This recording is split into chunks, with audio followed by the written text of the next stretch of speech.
I never imagined that the people I loved most would betray me in the cruelest way imaginable. It was a humid Saturday morning when it happened. My 10-year-old daughter, Layla, with her wild curls and toothy smile, had just come in from the garden, twigs tangled in her hair, laughter still caught in her throat. She was everything good in my life, bright, kind, defiant in the best way. I had stepped out briefly to pick up groceries. I thought nothing of it. Just an hour. Just a few blocks away. But when I returned, the house was too quiet. And then I heard her sobbing. I dropped the bags and ran to the living room. There, in the center of the room, stood my daughter, shoulders shaking, mouth open in silent heartbreak. Her beautiful curls, gone. Cut unevenly. Butchered. On the floor, scattered like pieces of her identity, lay the remnants of her childhood pride. Behind her, my mother, father, and sister stood, arms crossed, lips pressed in judgment. She looks like a wild thing, my mother snapped. She needs to learn respect, added my father. You let her run too free. She's just a girl, my sister said with a shrug. It's just hair. I didn't say a word. I walked to Layla, dropped to my knees, and held her tightly as she shook in my arms. It wasn't just hair. It was her. Her hair was how she expressed her imagination. It was the way she twirled the curls around her finger when she was nervous, or how she puffed it up to look like a lion's mane when she was brave.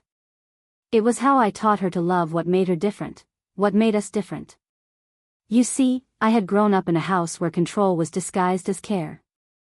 My parents dictated how I dressed, what I studied, how I spoke. I escaped it, but not without scars. When I had Layla, I promised myself she would be free. Free to feel. Free to speak. Free to be her. But they couldn't handle that. That night, I packed a bag. I didn't yell. I didn't scream. I simply said, "We're leaving." My mother scoffed. "You're overreacting." But I wasn't. I was protecting my daughter from the cycle I had broken free from, and refusing to let her get tangled in it. We moved into a tiny apartment across town. It wasn't much, but it was ours. I hung fairy lights above her bed and let her choose purple bed sheets with yellow stars. We laughed while painting the walls sky blue. Layla slowly began to smile again. Her laughter returned, though it was quieter now, cautious. One afternoon, I found her staring into the mirror, a scarf wrapped around her head. "Do I still look like me?" she asked, voice small. I sat beside her, touched her cheek. "Layla," I whispered, "you've never stopped being you. Hair is part of your story, but it isn't all of it. The real you, the fierce, beautiful, brilliant you, can't be cut off." She nodded slowly. That weekend, I took her to a salon that specialized in working with kids recovering from trauma. A gentle woman named Myra greeted her, knelt beside her, and whispered, "We're going to find your power again." And she did. Layla chose a short, curly bob with lavender highlights at the tips. When she looked in the mirror, something changed. She grinned, a real grin, and whispered, "I look like a superhero." From that moment on, everything started to shift.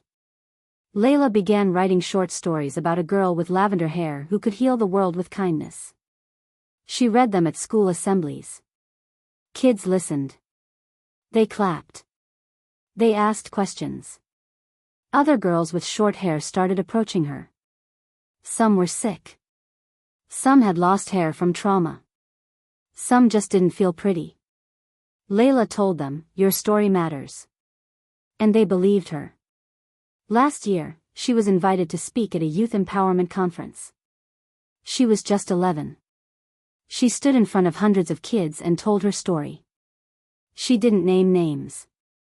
She didn't need to. She just said this: "Sometimes, people try to silence you by changing how you look, by telling you who you're allowed to be. But their fear doesn't define your beauty. You do. And I choose to shine." The crowd stood and clapped for 5 full minutes. In that moment, I cried. Not from sadness, but from awe. Because my daughter had taken a moment of pain and turned it into power. Because she taught me that freedom isn't just escaping your past, it's choosing to build something better for the ones you love. And because no matter how broken a beginning feels, with love and courage, you can always write a new ending. We can't always choose what happens to us. But we can choose what we do with the pain. And sometimes, in the deepest hurt, we discover the strongest hope. Let every child grow into their truth, unshaken, unashamed, and unstoppable.